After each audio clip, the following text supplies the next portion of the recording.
again. Thank you so much for joining me. Like so many people during this pandemic, I've started a new hobby and I've created a small garden at home. And it has brought me such joy. With each new little pepper that I see budding and just being able to grow my own things. So therefore, I've developed this new appreciation for all gardens, but especially the garden here at St. John's. And we do so many things here at St. John's. We do a lot of things right here in the garden. We have an Easter egg hunt, we have vacation Bible school classes and lessons, an occasional coffee hour or meeting. We're even part of the Troy Hidden Garden Tour.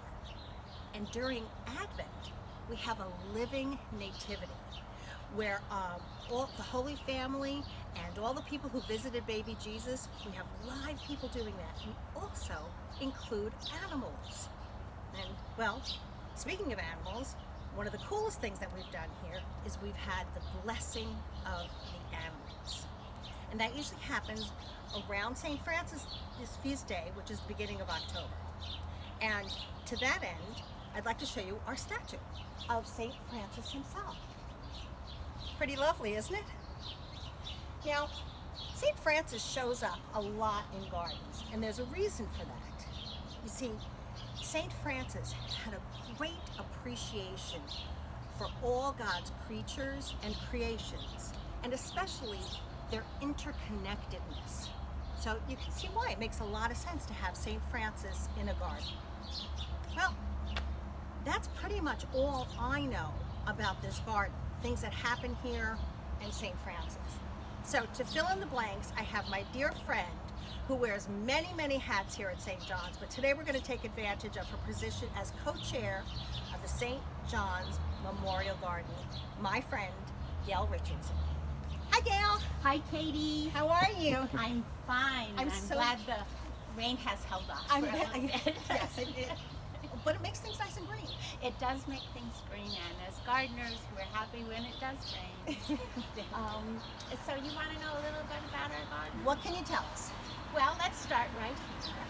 This particular area was dedicated in 1942, and the project was organized by the Daughters of St. John, and they dedicated this area to the memory of longtime rector Henry Freeman and his wife Fanny. So here is our first stop in our memorial garden where we remember the Freemans with great fondness. And now we will go into a really interesting part of the garden, which was in fact the house where Dr. Freeman and his wife lived. Oh. And when that house was taken down in 1936, there was a big cellar hole. And so now we have a lovely garden because some women from St. John's thought that this cellar hole was a perfect opportunity to make a lovely garden space. And so they did that and dedicated it to the memory of Reverend Henry Freeman. And he was rector here for almost 40 years. Oh, Which is really? a very long time. Oh, that is a long time. Yeah. And this garden was dedicated in beautiful ceremony in 1938. And there were bands and the mayor, and part of the fence behind the hedge was dedicated by the Detroit Police Benevolent Association. And the hedge itself dates from that time. So those bushes in that hedge are 80 years old. Oh, wow. And they're probably the only thing in the garden that's from that time. Mm-hmm.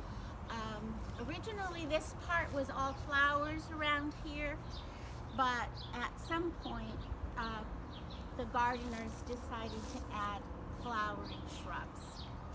So we get 3 seasons of flowering shrubs in here. The last one is this lovely Itea. What's it called? Itea. Atea. And the bees, I noticed the other day, love it. Yeah. I would think butterflies would love it too. So that's the sunken garden. And then if we back up and go into the other part of the garden, this part now has all the perennial flowers. Ooh. Okay, we're And gonna have you come all the way back perennial here. is a big word, but it just means that the flowers come back year after year after year. So that we add a few annual flowers in the springtime, but mostly it's just the plants that come back and come back and come back. I did a little research and discovered that we still have 4 kinds of plants that are mentioned in the original garden description. And those are Canterbury bells, which are these little white and purpley ones, roses, which are not blooming right at this minute, and phlox, which is in the bed behind you. They're these little pink guys. These are phlox. And then the last one that was mentioned that was in the original garden set were peonies.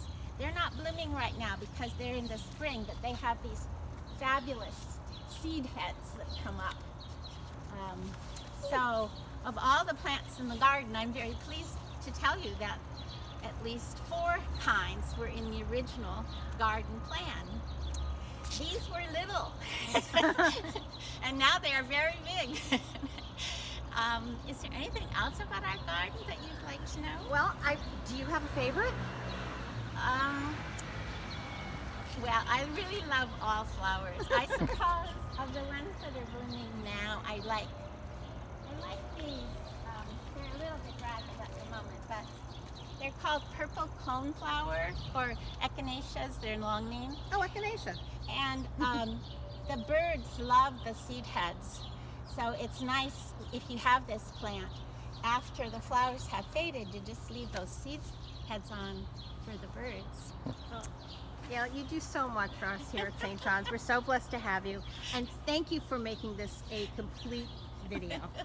Well, you're most welcome. And I would like to say in closing that all gardens, great and small, even if it's just a little pot with a flower in it, is sort of like helping God. All right. There's nothing to say after that. Have a great week, everyone.